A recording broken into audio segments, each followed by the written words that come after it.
Hello po mga kababayan, naalala niyo po ba ang videong ito? Ito po ay si Hannah Newman.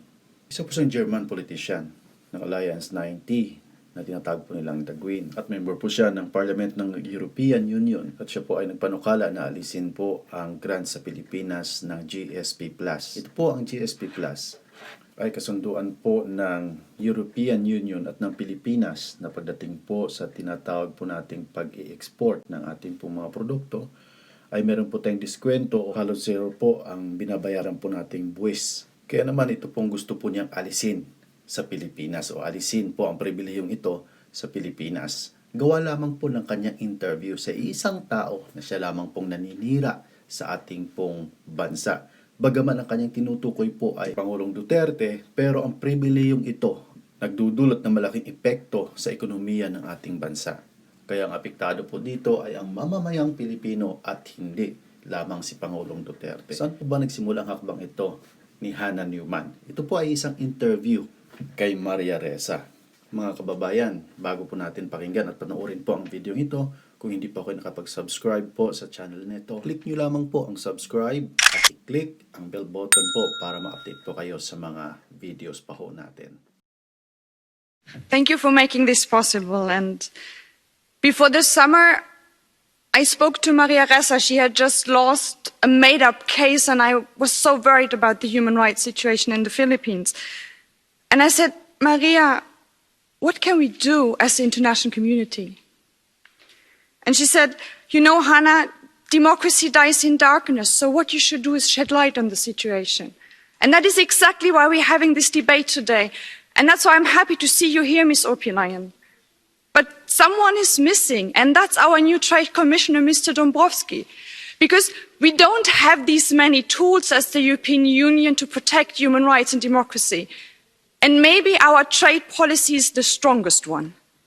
But Duterte, the president of the Philippines, who is encouraging his own services to kill tens of thousands of people, still enjoys trade privileges of the EU under the GSP Plus scheme that are supposedly linked to improvements in human rights. But the situation is just getting worse. And that's why I'm so happy that across all political parties, in this resolution, we call on the Commission to start the procedure to revoke these privileges immediately. And to be frank, by immediately, we mean by Monday. Thank you very much. Well, I wish everybody in Europe happy lunchtime and everyone in the Philippines a good evening. I'm about to start my Insta Live with Maria Ressa, who hopefully will join us anytime soon. I think I'll just give her 1 or 2 minutes and then she will be with us and we can start discussing with her. Maybe for those who are in the loop already while we wait for Maria, I would like to let you know why I decided to do this Insta Live. We are discussing in the European Parliament, also today with the European Council, so much the effects of the corona pandemic on us in the European Union. But what we often forget is what the effects of this pandemic are on countries where the health system is already weak, where the human rights situation is already weak, and where we don't have governments we trust, but sadly governments that people are afraid of, that some people mistrust, that many people don't feel represented by. And Maria Ressa comes from the Philippines, where I also lived for more than a year. She's a journalist there, working for Rappler, and she wanted to join us for this discussion. I'm still waiting for her to send the request. Well, let's see. Maybe we give her 1 or 2 more minutes. All of you who, just to use these minutes wisely, all of you who want to already ask maybe me questions or sending questions for the discussions later on, feel free to already start putting them into the comments. Feel free to start putting them in the Q&A. And now I see Maria Ressa is watching us. Maria, you need to request to join. Perfect. So I added Maria, and she should be with us in a minute. Hey, it worked. Hello. It's so nice to see you, Maria. Thank you for having me. I'm so sorry. This is kind of cool. It's your first Insta Live? It's my first Insta Live. So I was like, oh my gosh, I gotta follow. I just have to follow. So thank you for asking me to do this. So now I'm even more excited to have you with me if it's your first Insta Live. So that's great. So now I see we already have 15 people joining us. Usually it goes like people will turn in, they will join, then usually they leave or some stay for the whole time, but it's like a continuous discussion and people just, I think it's around evening in the Philippines, it's lunchtime in Europe. So people just join a few minutes with us and get to know a bit more about you, about the Philippines, about human rights in the Philippines especially. So I'm super happy to have you with me. And what I would do, because I can now see that there are also loads of Filipinos joining us, I would quickly introduce myself, quickly introduce you, and then we just start the chat. And it's like an easy chat for like half an hour, a bit more. I'm Hannah Neumann. I'm a member of the European Parliament. I'm working on human rights and peace and conflict. And actually that passion for human rights and peace and conflict grew when I was in the Philippines. And that is this very special link because I'm actually an Ateneo alumni. Oh I my studied gosh. at Ateneo for 6 months. And then I Wow. worked with the German Development Service in Mindanao. And I even wrote half of my PhD about the conflict in Mindanao. And that's why I'm very much hooked with the country and how people are doing in the country. I was I'm still very distressed with how it went since Duterte took power, I have to say frankly, and I'm following the situation carefully. And that's how I got to know about you, Maria, and about your case and about Rappler and everything, because Maria is a journalist in the Philippines. She grew up in Manila, where I studied for a while. She also went to university, I think, in the US and other European countries. You specialized on terrorism in Southeast Asia in your work for CNN and others. So that's where we have a link, because I worked on MLF, Abu Sayyaf, and others in my PhD. Fantastic. And she founded Rappler, which is, no one knows it in Europe, but it's I think the biggest news agency in the Philippines. Is it the biggest? No, we're actually probably in terms of Alexa ranking, we're fourth ranking, but we're very small. We're about 100 people, and ABS-CBN, for example, which you know, Hannah, they have in their newsroom, which I used to manage, they have 1,000 people, and all of ABS-CBN is 11,000 people, and they've been shut down. Anyway, I'll shut up. No, but that's it already. So basically, and Maria. Well, you came under pressure with Rappler because somehow this Duterte guy doesn't like influential people who are not of his opinion. So you became a bit under fire, and Rappler's under fire, and you just had a lawsuit that ended, I think, Monday. Was it Monday or Tuesday? Monday. Amal Clooney is taking care of you. That was new information, but that is wonderful. Two strong women together running against this dude. So maybe for the beginning, you just want to share a bit about the case and about the human rights and press freedom situation in the Philippines. Sure. I mean, well, first, thank you. And I'm so thrilled to hear that you actually went to school in the Philippines. That's fantastic.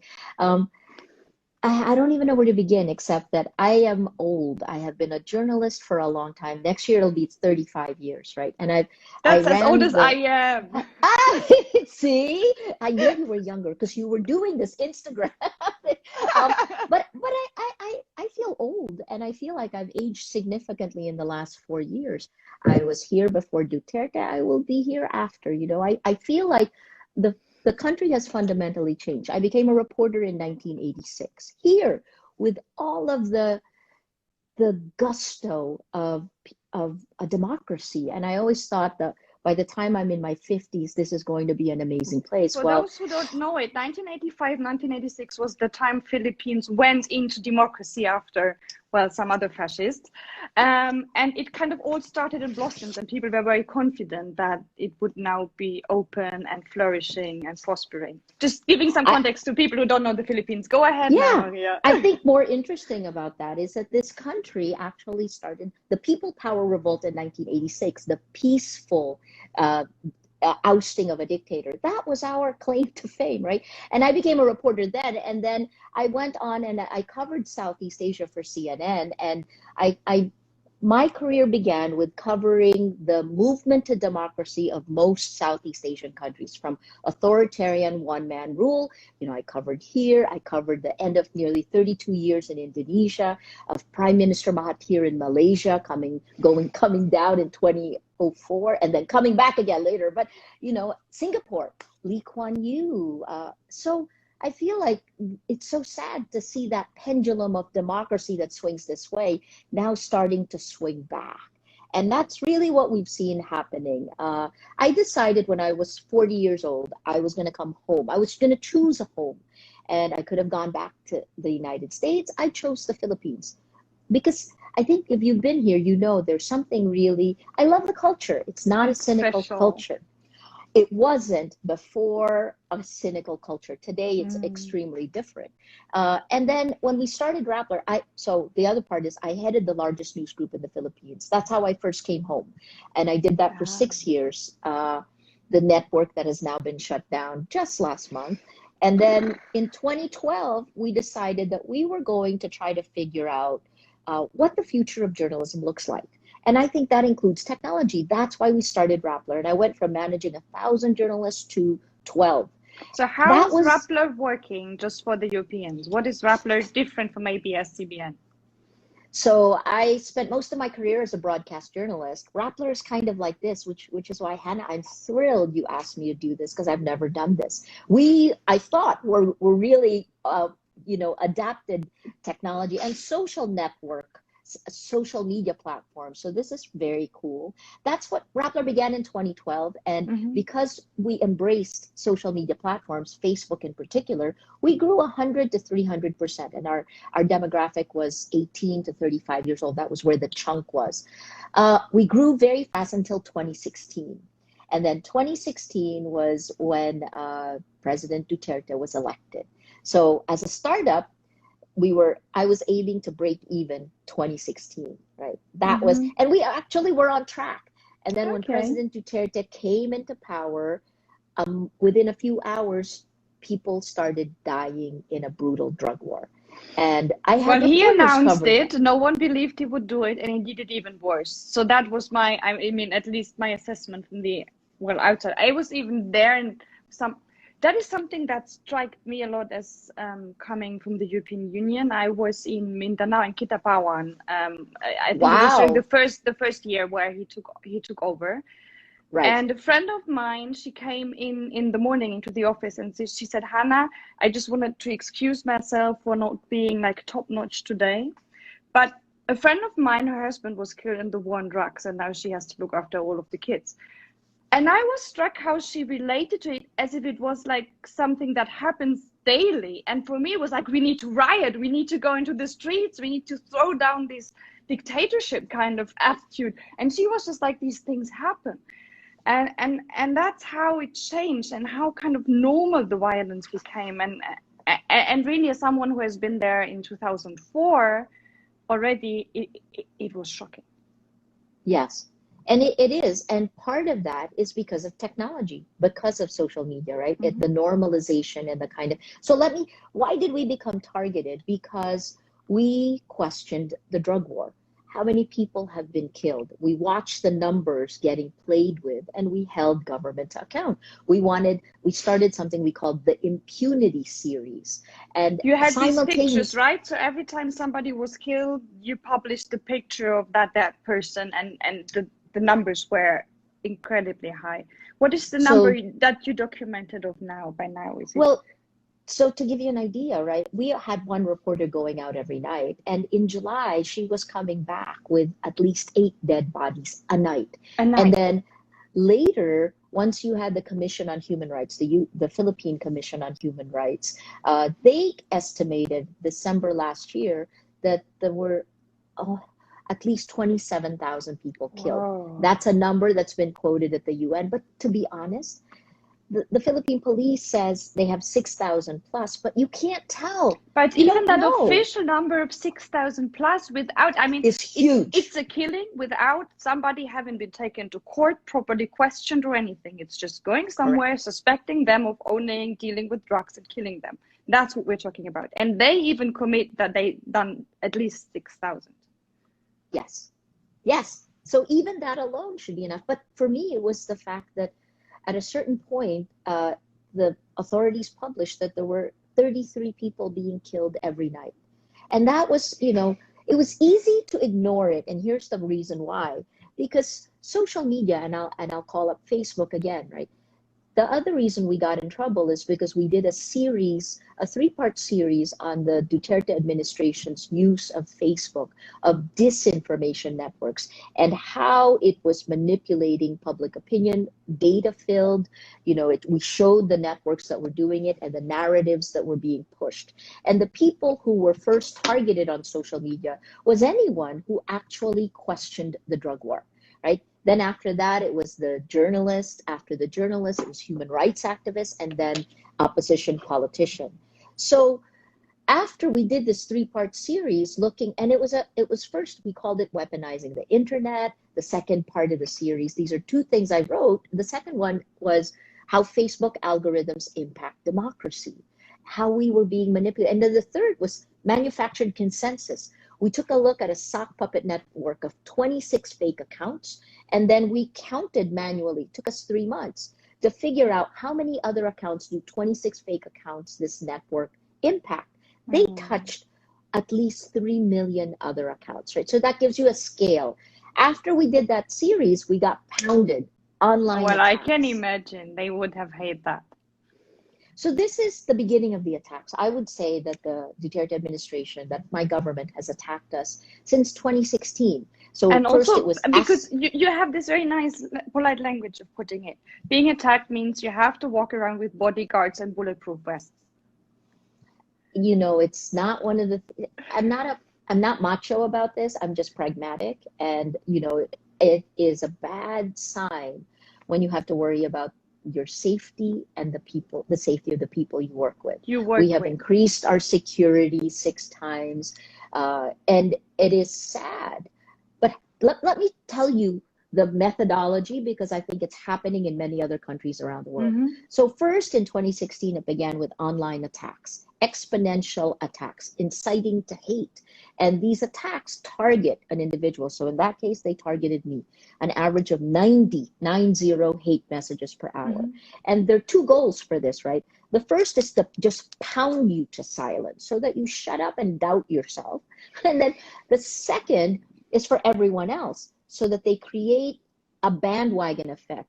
So everybody else does the pressure on you as well, and everyone believes and then some of your so-called friends would also start to question, and then your parents would go, "Why on earth do you have to do this?" And it's more and more pressure. And there, it's surely not the scale that you face, but I chose actually to be active in politics in my home country when the right-wing nationalists won 20% in my constituency.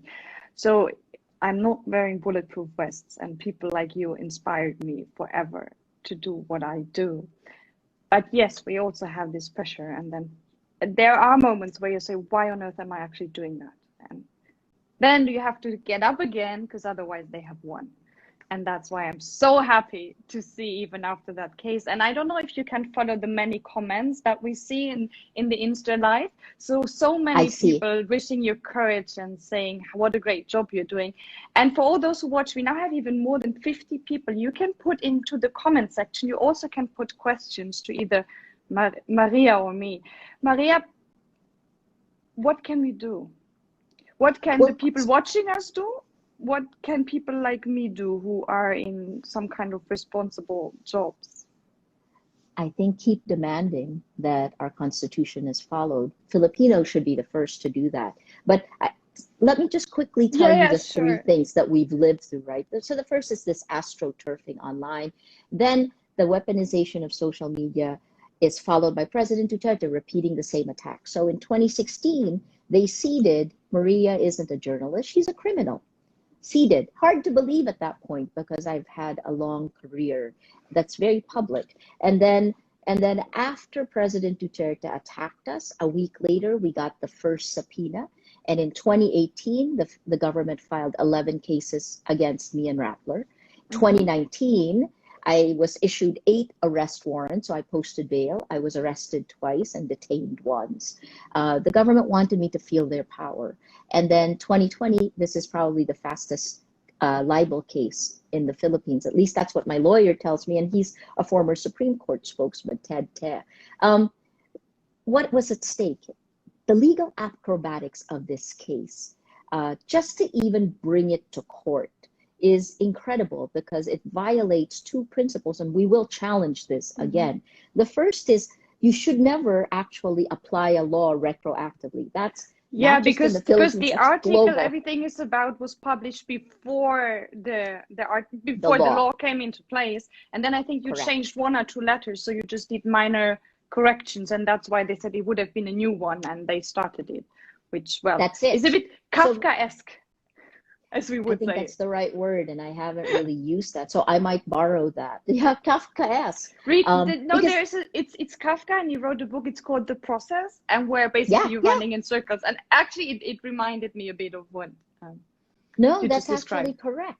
Because this has implications for Filipinos on 2 fronts, right? The first is this idea of republication, which, by the way, is the charge.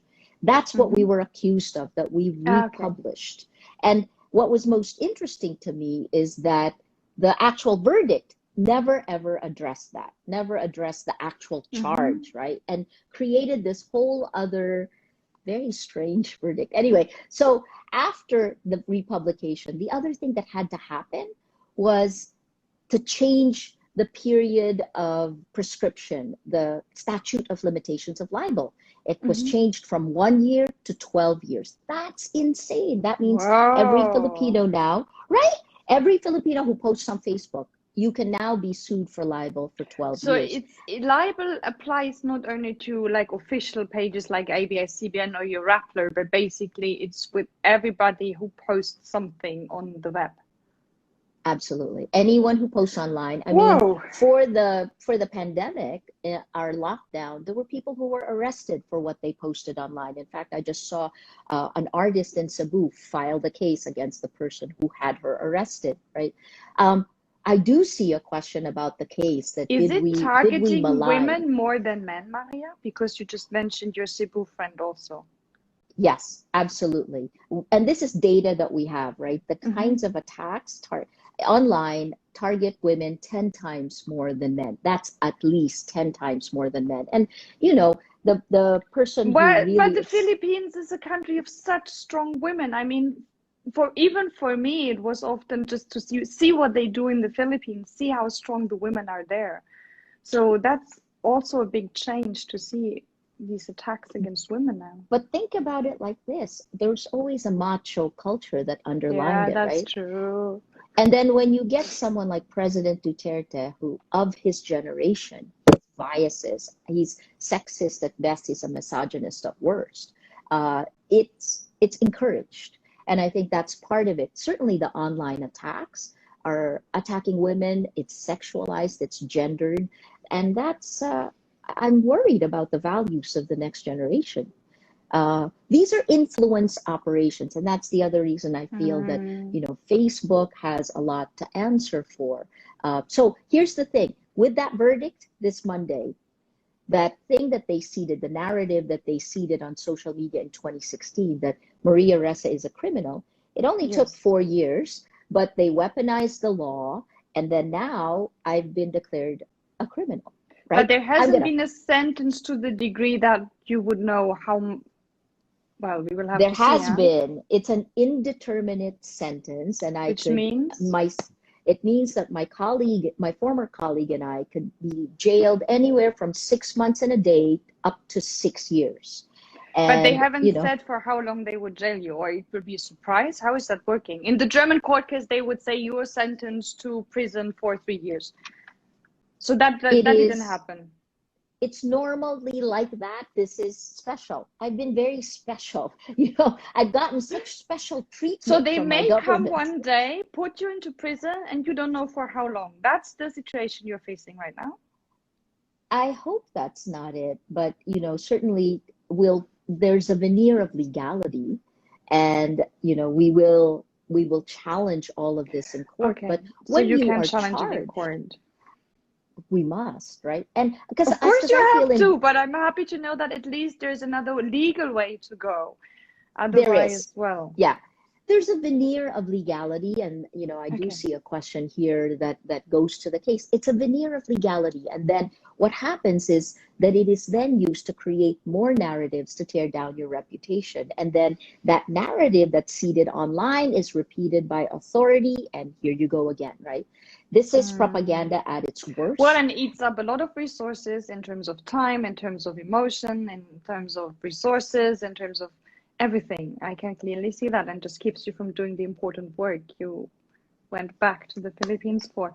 Maria, I think I had two very good questions in the comments I have been following. The first one, because we have been talking about emotions. How do you master the fear? Are you afraid? How do you master the tension if it's not fear? I think, Hannah, I have a sense you do the same thing. When I was really young, uh, my family moved to the United States, and I was a short brown kid who could barely speak English, and I was afraid. Everyone was so much taller than I was, and they were speaking a language that was going so fast. And one of the things I learned when I was in school is that you are your own worst enemy, that fear prevents us from doing what we want to do. So when I was very young, I learned to embrace my fear, whatever that fear is, and to keep moving forward. I had to give the commencement speech for the class of 2020. Actually, it was a privilege to do this at Princeton at their virtual ceremony. And I wrote this as one of the two things: embrace your fear. And that I was writing that at the time when I was embracing my fear, because I did expect a guilty verdict. It's consistent with the pattern and the trend of harassment and intimidation. And I knew that I have to walk in not afraid. How are you not afraid? It's not by not being afraid, right? Courage comes from confronting your fears, from touching it, and then robbing it of its powers to paralyze you. And that's a good lesson I've learned in life. And I guess that's the way I look at the day today. I feel like President Duterte knows my work. He's known it. I interviewed him when in late 80s when we were And both he much hates younger. it, and that makes you just the more happy. I think he hates it now. Well, I can't even say that Yeah. because I try not to take it personally, right? It's just my job. That is my job. We are holding power to account.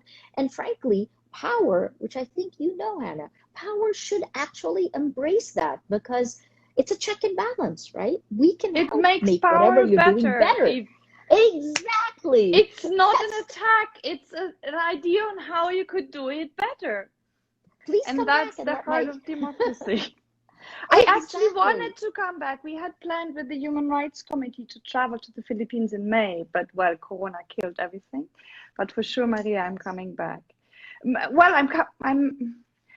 but that leads to the second question. There are presidential elections in 2022, and we can be as mad about Duterte as we want to be, but you won the first one. You won it. He did. It was a democratic election. We can discuss election law of the Philippines, but according to the election law that we have, he won. Yes. I'm sure he's But running for a second time. he can't. It's Oh, he only one can. 6-year He term. can. Yeah. And The he has not yet constitutional started limits. to find a way to continue.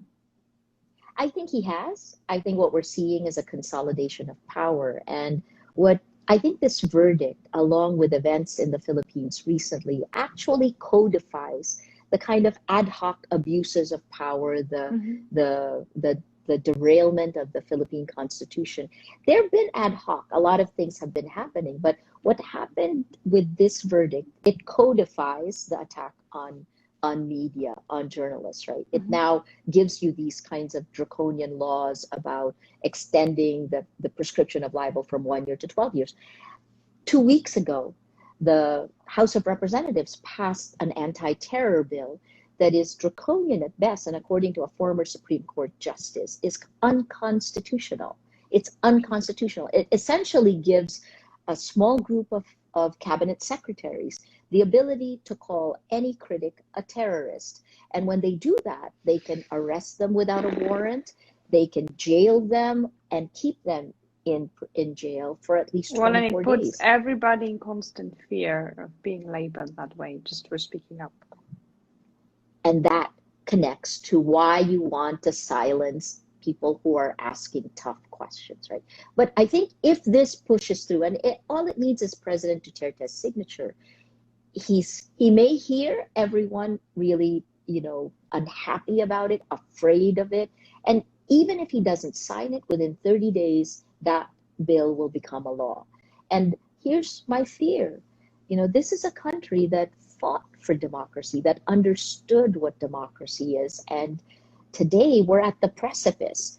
Where did it get lost, Maria? Because I spoke actually to an old friend of mine, Sozi Moli from UP. And what he Yes. said is, where did we as a generation, he's like, I don't know, 60 plus for sure. So he was one of the ETSA, People's Power Movement people, for my European friends. He said, where did we fail that we now have this generation that kind of accepts this? And that leads to another question I saw, Maria. Because I think, as you said, it's most important that Filipinos do something about it. Absolutely. What can Filipinos do? I think we are starting to wake up and realize, we're starting to realize that we're living through democracy's death by 1,000 cuts. It's like this, and I've seen this under Suharto in Indonesia, right? That's small a very little good cuts. picture, by the way, death by 1,000 cuts. It's not the big one that everybody can see, it's just the many ones, and then Yes. they And know then their job. you lose so much blood that you will die, right? And that is, I think, the verge of where we are. How did we get here? It kind of like the United States, it's a perfect storm, right? In the US, they had that 99%, the 1%. Liberal democracy's values didn't trickle down fast enough. And the Philippines has always had weak institutions. While our constitution is patterned after the United States, it has a Bill of Rights, we have endemic corruption, weak rule of law, we have violence.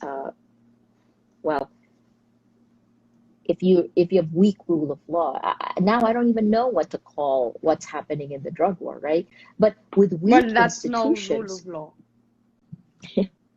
No, sorry, but people are not even taken to court, so there is no rule of law. There's rule of the streets, of the violence, of the whatever. And that is part of the reason I feel like in many instances, while I am submitting myself to the judiciary, I feel that in many ways, because of what we see outside, that our institutions have collapsed. President Duterte is the most powerful leader we've had, more powerful than Ferdinand Marcos. He declared martial law in 1972 and shut down And there, how many? abs-cbn. I think 3,500 died under martial law. 3,000, yeah. Yeah, Yeah, and about imagine, 3,200. Duterte, it's 10 times. Yes. So think about this now. This is the most powerful man. He never had to declare martial law. He kind of, again, death by 1,000 cuts, right? So what do we do again, Maria? What do we do? Some things have changed in 2020. And Okay. President Duterte, so here's the reason, part of the reason for his great popularity, and everyone points this out. He has approval ratings in the 80+%, right? Unlike, say, President Trump. President Duterte's approval ratings are high. He was one of 5 presidential candidates. He just, he won the vote and then consolidated. I asked him a question in December 2016. I was one of 4 interviews that he gave, and I asked him, is it important to you that violence be part of your leadership style? He said yes, because that is what's necessary for the Philippines. People need to be afraid, so violence and fear. Well, now that we're coming up on this, 4 years in, right? It's tough to see the Philippines you knew when you were here, because social media has allowed the astroturfing of things, statements, narratives like it's okay to kill. They were just drug addicts. This is a country that was one of the first signatories to the UN Declaration of Human Rights. We're we're Asia's largest Catholic nation, right? So it's shocking to me, but this proves to me the power of social media. And then I think the other part is this. Because the elite politics left so many people out, there's anger against the elite. And it is anger that's And that was exploited there by the when I government. was there. There's this anger about That's all correct. these families who just Yes. shared the wealth of the country, and he built on it, and he had a point on that one. And that's sadly, that's often the case, that they actually rightfully describe the problems, only their recipes are not helping. But that's another issue. Correct, correct. It's a tough. So my worry is that when I first came back to the Philippines in 1986, this is the end of 21 years of Ferdinand Marcos. It took the police, the national police, a decade to put back the restraints of human rights, a human rights frame of thinking, right? Now, with such violence, how long will it take to give this back? How can we get back to a society that is equal, that is compassionate, that is sustainable, right? These are questions that I have. And the hard part is, at a time when the entire world is connected, we have folded in and we have accepted the violence and the fear. I always say, you know, the 3 C's are really important right now: corrupt, coerce, co-opt. And if you don't do any of these things, if you don't follow any of the 3 C's, then you'll be targeted. And that's part of the reason I have a guilty verdict. I am a cautionary tale for journalists. You know, be careful or you're going to be next. What happened to her can happen to you. But Maria, that's something what to me makes you, and especially so many women in the Philippines special, that you have to undergo all this nastiness and all this, well, it's more than nastiness, it's just a nice word of putting what you all have to go through, and still having the courage and the mindset to think about how can we rebuild it more sustainable, how we can rebuild it more on human rights. It's not to go into that fighting attitude, but still having the headspace for thinking about alternatives and how much more beautiful the country could be. And actually, me personally, it gives me a lot of hope, Maria. I think we have to have hope. I started by telling you 3 things had changed in 2020, right? I think the first one is the pandemic. We are in How our did 13th. it change things? Well, I'll give you the 3. The first is the pandemic, which is now it's probably the most militaristic, that not the most, but it's certainly among the world's most militaristic one. President Duterte, in typical fashion, in a late night national address, he told Filipinos, stay home, follow the quarantine rules. Yeah, or And then I'll he shoot told, you. And I was just like, whoa, is he serious?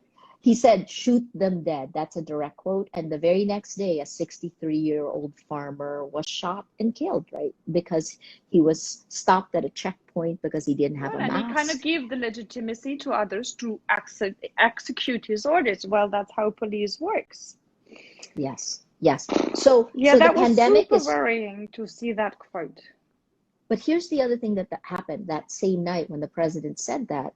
Filipinos who were locked down at home began tweeting, and the hashtag Oust Duterte Now trended. That would have been unthinkable before the pandemic, right? The second thing that happened was the shutdown of abs-cbn, the largest network in the Philippines. When I was still with abs-cbn, the market cap was about $450 million. In the time of Duterte, that market cap rolled back to about $300 million because it was constantly under attack. That's unthinkable. The last time that happened was in 1972 when Ferdinand Marcos declared martial law, and it stayed shut for 14 years. And then the third thing that happened is the anti-terror bill, and it has many Filipinos. It is scaring Filipinos. These 3 things seem to be waking So he's kind of our nation. overstepping. He's kind of overstepping. Well, there wasn't a line or a law. It never was. That's part of the problem. But he's kind of overdoing it. I think it's tough because now the government has to deliver, and it isn't an enemy that you can demonize. It's a virus. Although President Duterte did say at one point he would slap the virus, you know, You can't demonize a Yeah, and it's virus. just a small flu like Bolsonaro. I mean, it's kind of a clique, huh? Correct, correct, correct. I mean, they were also elected. I mean, again, the trend to these types of populist authoritarian style leaders was enabled by technology, right? So, what are we going to do? You said it. I have not lost hope. I believe that, look, all around the world, we are standing on the rubble of the old world. It's not just in the Philippines. Our economy is going to contract this year. Millions will lose their jobs. The government must deliver. And I was hoping that the government would actually pay attention to what it has to do instead of running after its supposed critics. All I'm trying to do is to do my job. I haven't done anything differently from every single administration in the Philippines and other countries I've worked in around the world, right? So the reason I have hope is because this is the time when people's imaginations, a vision for a better future, empathy and compassion, right? Even though it's bereft in the language of President Duterte, I know it's there in the Philippines. I know Filipinos. This is why I chose this as my country. Look, I'm getting upset. I get upset only when I think about the impact No, of but all of this. it's so inspiring. It's like I know really this nation. it's these moments where, well, that show me how much it matters that there are people who speak up and who speak up with compassion and love and not with hate and destruction. And it gives It's others hope, necessary, Maria. right? Your hope gives others hope. But I think that the young generation, I think they're seeing it, they're waking up. I think they will demand better. All I'm saying is demand better. And people always ask me, is the President Duterte have anything against you? Do you have anything against President Duterte? I have nothing against him. He's the You don't president. even care about him, huh? Not that I'm much, just but I'm trying to be a good journalist, which is what I've done, right? And I want him to do a good job because where he goes, he takes our entire nation. And frankly, even though they're good at propaganda, it doesn't solve the problems. And he will need all of our help to solve these problems. And, I wish the administration would have some humility to say it doesn't have the answers and to ask for help because Filipinos want to help. But instead of being defensive or hiding, we need greater transparency. We need a healing effort rather than a splintering, right? This is what we mean. In Rappler, we call it hashtag courage on, right? We need courage. This is a different world. So we need to collaborate. yes, Sorry, and I I will think shut up. no. I mean, I wanted to have this Insta live to have your voice out there and to learn from you. So don't no excuses. That's exactly what I hope for.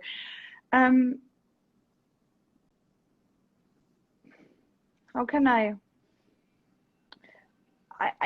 you said rightfully it's so important that especially the Filipinos, you said, I think someone in the commentary said wake them up or that they take their claims to the streets, and I think that is what makes it strongest.